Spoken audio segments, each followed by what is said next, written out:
Hey, siblings. Sorry if I'm acting a little weird. I went to a party last night for a new short film that I'm going to be cutting. I didn't play the beer pong, but maybe had a little too much to drink, and it's still kind of affecting me. Let's get right to it. I think this will probably be my best video. Like Roxanne, just took a shower. Unlike Aaron, I don't have anything funny to talk about, because like Simon, all I ever do is the same thing every day, edit. The cartoons that you guys have found are all exceptional.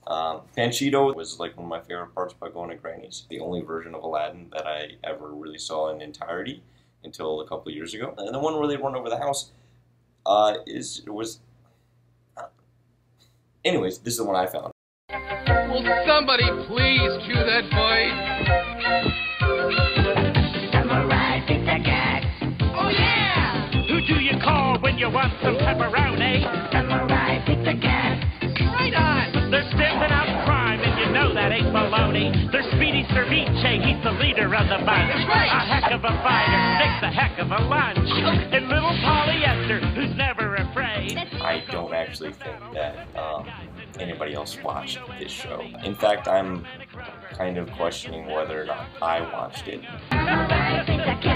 Anyways, because Aaron, for whatever reason, I don't know why you didn't give us a challenge. Maybe it's because you were overly concerned with milk on your laptop. By the way, I really hope that you don't have to buy a new laptop. I'm the one that typically spills things on keyboards. Roxanne, first person that came to mind, Joan of Arc.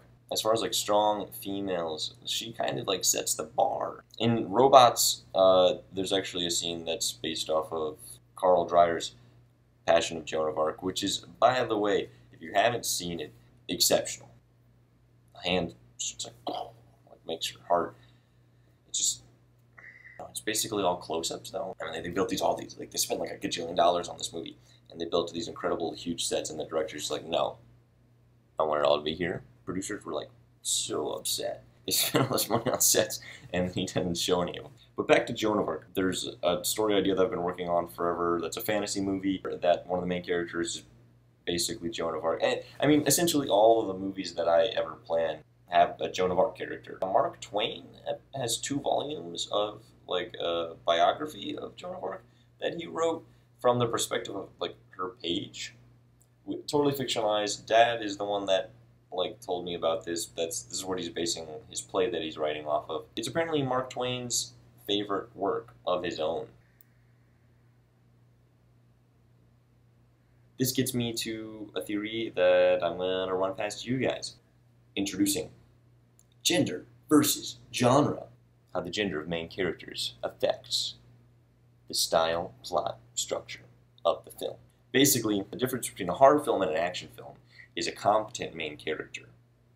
I mean, just think of any horror film and you put James Bond in the center of it. And it's like, oh, Freddy Krueger versus James Bond?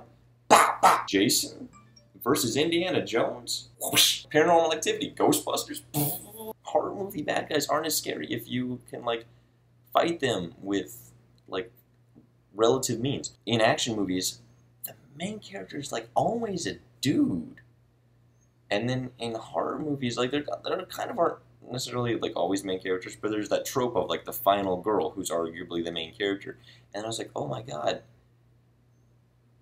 it's genderified. If you took Die Hard and made it Jane McClane, undoubtedly the movie would be like just scarier, you know, and she'd be like hiding on walls, and it wouldn't be like, oh, but I got a gun and I'm gonna pop a cat. You can actually see this within the Alien franchise.